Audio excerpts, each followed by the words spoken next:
All right, folks, we have some major breaking news this evening and absolutely no time to waste. Donald Trump just got hit with yet another Epstein bombshell. His week from hell just got even worse, if you can even believe it. The family of Ghislaine Maxwell just released a statement about her case, about her trial, and about her appeal to the Supreme Court, which is happening all while this conversation surrounding Epstein and Donald Trump is taking place all over the country. So I want to get into this statement by the Maxwell family where they mention Donald Trump by name.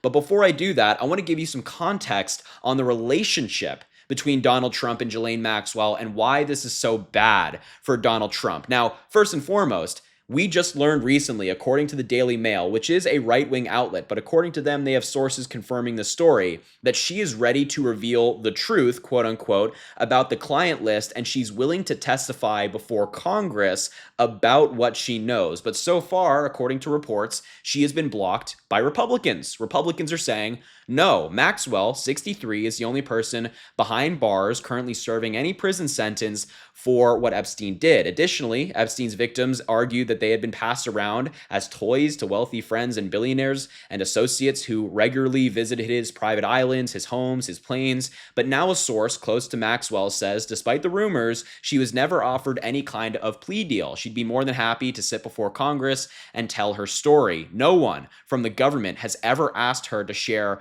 what she knows. She remains the only person to be jailed in connection to Epstein, and she would welcome the chance to tell the American public the truth.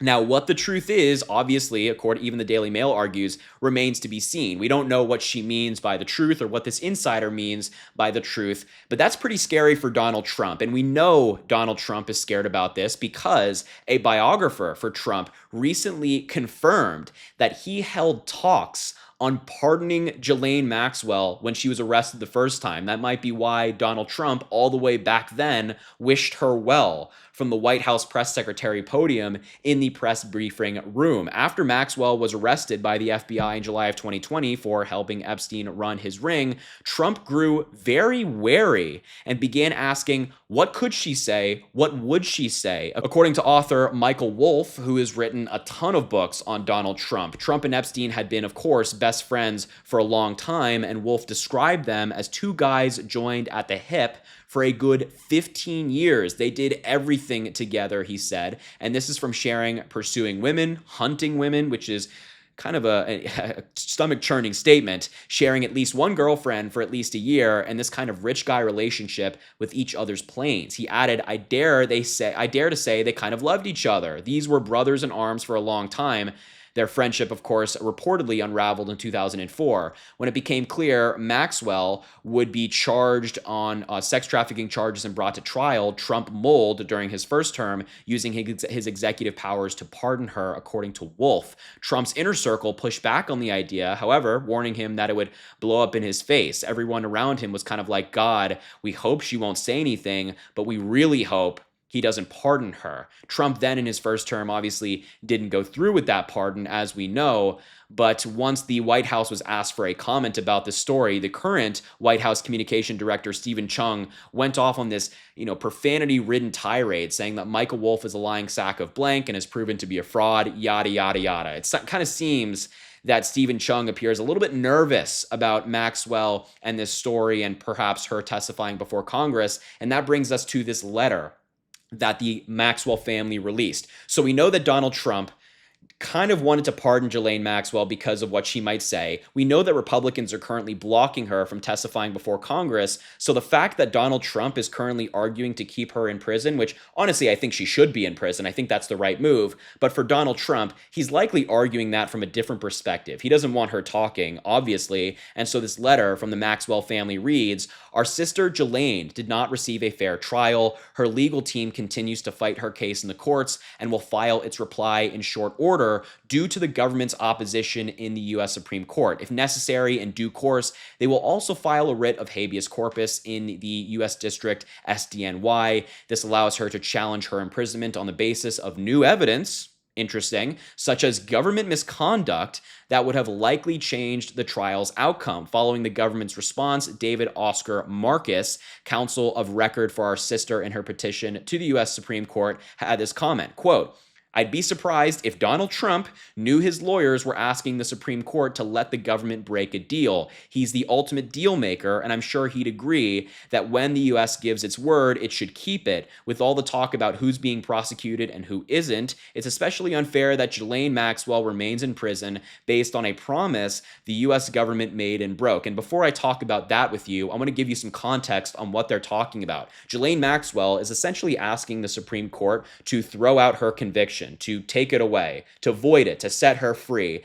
And she's arguing that because of an agreement that Epstein himself made in Florida all the way back in 2007, that she should be protected. The Department of Justice on Monday argued the Supreme Court to turn away this appeal from Ghislaine Maxwell. That's what prompted that letter, the former associate of Epstein. Maxwell had urged the court earlier this year to review her case, arguing that an unusual co-conspirators clause in Epstein's 2007 non-prosecution agreement with federal prosecutors in Florida barred her subsequent prosecution in New York. A district court and federal appeals court rejected that argument, and the DOJ, Donald Trump's Department of Justice, urged the High Court to do the same. At the core of Maxwell's petition for SCOTUS is her contention that the language of Epstein's non-prosecution agreement specifically limited his protection to Florida, whereas the language of the co-conspirator clause should have been read to prohibit her prosecution in any federal district. So Maxwell, with this letter, is essentially saying that the government made a deal with her that should be upheld,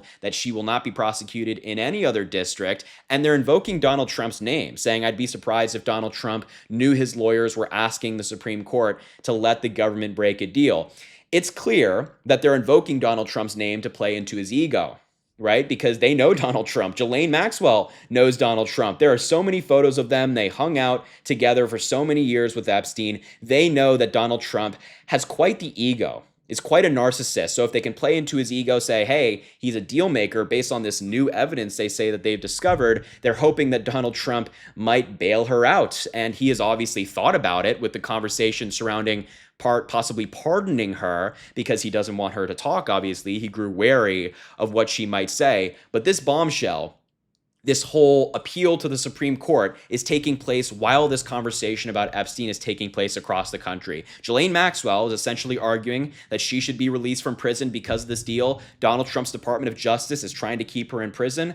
So we'll have to see what happens at the Supreme Court. I don't imagine that she's going to be successful. Ghislaine Maxwell should be in prison, but I think, and you think, she should be in prison for different reasons than Donald Trump. Donald Trump wants her to be there because kind of keeps her quiet. We want her to be there because she committed crimes. But we shall see what happens at the Supreme Court. I will leave the video there. Thank you so much for watching. I appreciate you being here. Make sure to subscribe to the channel down below. It goes an incredibly long way. Drop a like on the video, comment, let me know what you think about this story. And as I always say, I greatly appreciate you, and I hope you have an amazing rest of your day.